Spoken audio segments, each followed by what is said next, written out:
In 2021, we were in very, very unique times. There was a big DEI boom. Like we've learned that a lot of it was performative. And one of the concepts that folks latched onto was below the surface leadership. I would say that 75% of people who reached out at the time loved my book because of the implications it had for DEI and culture, because that was what they were working on in that moment. So they found it really useful. Why is this important? And I'm sure you're seeing this in your organization. When you don't communicate well, there's going to be silos. You're going to have power struggles. You're not going to know what's going on. When you get surface, when you retreat to surface, being aware of how you come off to people, and loyalty is all about psychological safety. More inclusive decision-making, who does not want that? And with more inclusive decision-making, one of the biggest tools that you can use is P2B listening. I mean, I got in a conversation with someone the other day. He's trying to convince me the world's not broken, but I think it's broken. And I think, and again, me being able to express that is an authentic depiction. It's both surface, and within that surface, it's broken, right? Like tipping around and navigating this world that is obsessed with surface things.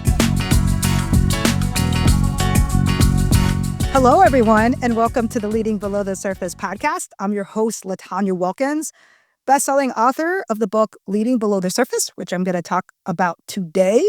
I also run Change Coaches, which is a leadership development firm that gets below the surface with our clients in today's times. So if you listen to our last episode, that was all about psychological safety. And I actually teed up today's episode, which is all about below the surface leadership. Why am I doing an episode on below the surface leadership? Well, first of all, I have a great, fun announcement. And some of you have probably already heard it if you are an avid listener. The second edition of my Leading Below the Surface book, which you'll see right behind me, for those of you that may not have read it, the second edition will be out this month. I actually am recording this in late August. So what I will do is I'm going to put the link to access the book here in the comments. If it's not out yet, what I'll do is I'll be announcing it in our newsletter. So you can sign up for our newsletter, so you'll be one of the first to know. And I'm also going to do a launch day episode. So you're going to have that. You're going to know when it is. And I'll be sharing that on all socials. Okay. So we're looking at mid-September. I don't want to give you an exact date because sometimes that gets pushed back. But with my publisher and everyone, it's looking like it's coming out in mid-September. Let's talk today about 10 ways your organization can benefit from leading below the surface. So before I get into the 10 ways and number one, I want to talk about the reason why I did this podcast. The reason why I did this podcast, and you're probably, if you listen to the last one, you probably know this on psychological safety, but Leading Below the Surface was born in 2021. I wrote the book in 2020, which is why I did the second edition, because a lot has changed in the world. I also think that in 2021, we were in very, very unique times. There was a big DEI boom. Like we've learned that a lot of it was performative. And one of the concepts that folks latched onto, which was great because it was helpful for them, was below the surface leadership during 2021, 2022. That was like a big thing. I would say that 75% of people who reached out at the time loved my book because of the implications it had for DEI and culture, because that was what they were working on in that moment. So they found it really useful. And then another 25%, the remaining people, actually, maybe I'll do 60-40, 60%. But then there's this 40% that were really energized and they saw it as the future of leadership. It started appearing in classrooms and coach training. And so this is that 40%. Thank you, folks. You were the early adopters. You actually knew what was coming. That's why I updated this book, because it was always supposed to be like an evergreen concept, an evergreen book. It's supposed to be easy to implement. Again, I think people got caught on it for one topic, and that was it. that's why the book has a second edition. And I'm really excited to share that with all of you. Also, if you want me to share it with your teams, I'm doing a limited number of book talks each month. So if that's something that you're interested in, info@changecoaches.io. Again, info@changecoaches.io. This is actually one of the easiest ways to book me. And I'm just going to be honest, probably one of the cheapest. Because what I'll do is I'll come in, your team will buy books and we'll do a book talk. And so it's not going to cost as much as my keynote. So maybe I should use the word economical, but it's much more economical, especially for folks. If you're trying to do this for your ERG or you're trying to do this for your community organization, I'm happy to come in if everybody wants to buy a book and do a talk on this exact topic. Okay. What are 10 ways to apply below the surface leadership in your organization? That I will tell you that I think 33 of 10 of these are DEI related directly, but as I say in my book, DEI is culture, so they're all related to DEI to me. So, and that's what I'd love to see for DEI 2.0. All right, so what are 10 ways that your organization will benefit? So number one, you will have stronger leadership alignment. Why will you have stronger leadership alignment if you grasp and accept below the surface leadership? Well, because you are going to communicate with more depth. I talk a lot about getting deep in communications, clarity, and purpose. I also talk a lot about silence, empathy, connection, connecting across differences. When I release my next book, Living Below the Surface in 2026, I'm even going to get even deeper into how you can use your body to get below the surface, or how your body can give you cues on your unique roadmap to get below the surface with other people. I mention it in this book, but it's not a focused chapter. Having that stronger leadership alignment. Another thing that it can do is give you a common language. Hey, let's really get below the surface. We have clients that do that now. Instead of, hey, we know what's going on the surface. Let's get below the surface. Let's get more depth. Let's get that clarity so we can have more purpose. Why is this important? Well, like we're finding, and I'm sure you're seeing this in your organization, when you don't communicate well, there's going to be silos. You're going to have power struggles. You're not going to know what's going on. So that's the number one thing, is having leadership alignment, being able to communicate, being able to talk to each other and address each other. The second is it's a framework that you could actually use. It's easy. And that's why some of you have said, when you listen to Leading Below the Surface, you felt like I was talking to you or I was in a room with you. And that was the biggest compliment to me, because what that means is that it's a very conversational and easy concept to use. So when something's conversational, it doesn't feel heavy. It doesn't feel complicated. So this is something that's simple, memorable, can be applied daily. Real leadership, relatable, equitable, aware, loyal approach in the book is something that I like all of you can use with each other. You could talk about it. It hits a lot of different leadership approaches, theories. It hits a lot of the science, relatable, being relatable across differences, equitable, understanding the power struggles, how to address those when you're talking to people, when you're communicating with your team, being aware of like when you get surface, when you retreat to surface, being aware of how you come off to people, and loyalty is all about psychological safety. So it's a framework that we can actually use. And I've enhanced real leadership in the second edition as well. Hey folks, I'm going to interrupt us, take a really quick break to tell you about 4 ways that we could support you individually or your organization this fall. First off, we could do coaching, whether it's one-on-one, short sprint, CEO coaching, or something for groups or teams. Speaking, you could book me for one of my impactful keynotes. I'm actually going to be releasing the second edition of Leading Below the Surface, so check out my new keynotes, workshops. You can choose from pre-built workshops, or we could do a custom workshop, and then facilitation and listening. We have listening labs, offsites, listening sessions, all of these things to help you build a roadmap to build trust. So if one of these feels right, let's talk. You can head over to changecoaches.io and reach out to info@changecoaches.io to get a conversation started. More inclusive decision-making. Who does not want that? And with more inclusive decision-making, one of the biggest tools that you can use is P2B listening. And what does that mean? Well, P2B listening is listening by observation. It's seeing who's out of sorts, who's participating, who's not. And so having that silence and becoming an observer so you can call people in, invite people into the conversation instead of hearing from the same people over and over and over again.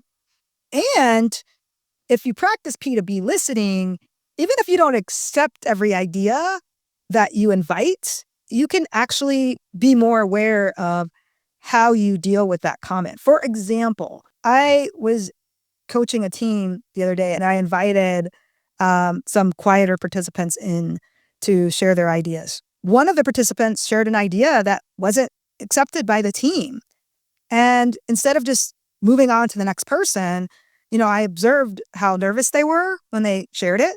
I said, "Thank you for sharing that. Who wants to build on that?" Instead of, "Oh, this is a bad idea." I love using that saying, "Who wants to build on this?" Because what I've found is when you are using P2B listening and you're asking other people to build, then it gets back to that original person that had started the idea, and then the idea becomes fully formed in a collaborative way. That's like a beautiful thing that happens. I know I'm geeking out to below the surface leadership. So number 4, psychological safety becomes a norm. If you didn't listen to my last episode, definitely listen to it before I talk about psychological safety becoming a norm. So what does this mean? Well, again, as I talked about last week, and I'll repeat this and I'll give you the high level of something I said, but psychological safety is kind of seen as a fad with some people, even though I know it's evergreen. And I even compared it to like Maslow's hierarchy of needs, where, some people have said, "Oh, Maslow's hierarchy of needs isn't research-based," whatever. It's still something, it's an easy model. It's easy to understand. It's easy to use. It has emotional relevance. Psychological safety is the same. If you're struggling with making it a norm or making it something that's still getting support, listen to my last episode.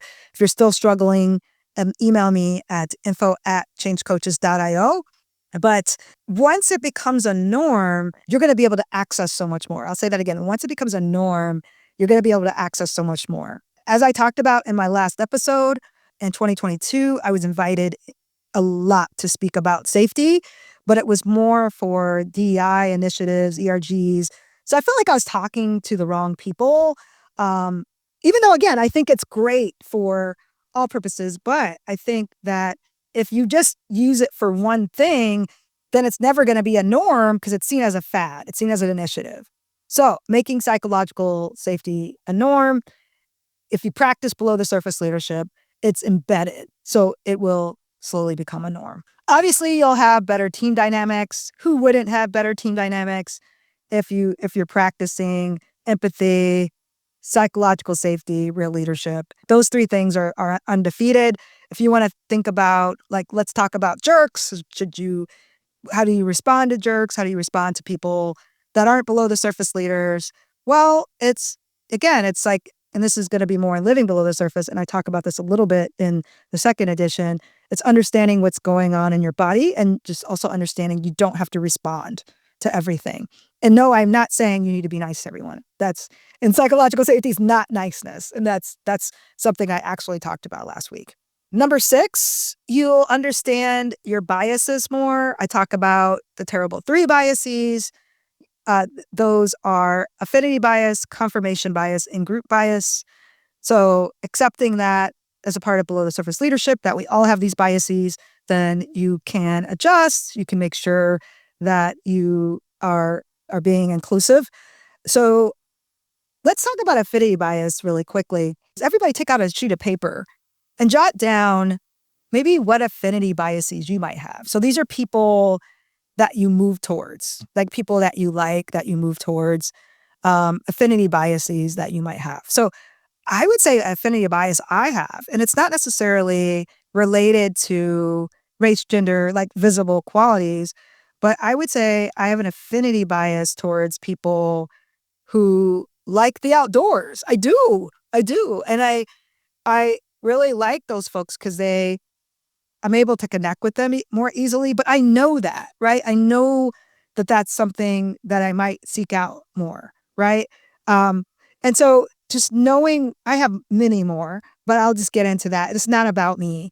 But is there something that you might have an affinity bias of, or people that you have a bias towards? Maybe you have a bias towards working for women or work. I had someone the other day that was like, I have a bias towards working for men because I haven't had good relationships with women bosses. Whether or not you like it, whether or not it's true, just knowing that is so important because what are you doing in conversations? How are you carrying yourself in the organization? Are you shutting women out? Are you making assumptions that may not be true? Number 7, we could all lead more authentically. When I dropped the first edition of the book, I got so many emails where people said that they were really excited about being below the surface because then they felt more authentic. There's not one way to be an authentic below the surface leader. Everybody has their pieces. I mean, have you ever read like a book and practiced every single principle? No. And I'm not saying that, but if there's one thing that makes you feel authentic, more authentic in that book, use it. Like, for example, like one of my favorite chapters in the book is navigating a surface world. And this is so important right now because this world is surface. And so I'm able to be more authentic when I accept that this world is surface. And it's going to be surface. And it's, my new book, I call it Broken. I mean, I got in a conversation with someone the other day. He's trying to convince me the world's not broken, but I think it's broken. And I think, and again, me being able to express that is an authentic depiction. So it's both surface, and within that surface, it's broken, right? Like tipping around and navigating this world that is obsessed with surface things. And I think surface is broken. So 8, 9, and 10, I'm just going to go ahead, compress those. So 8, you'll have tools to navigate a surface culture.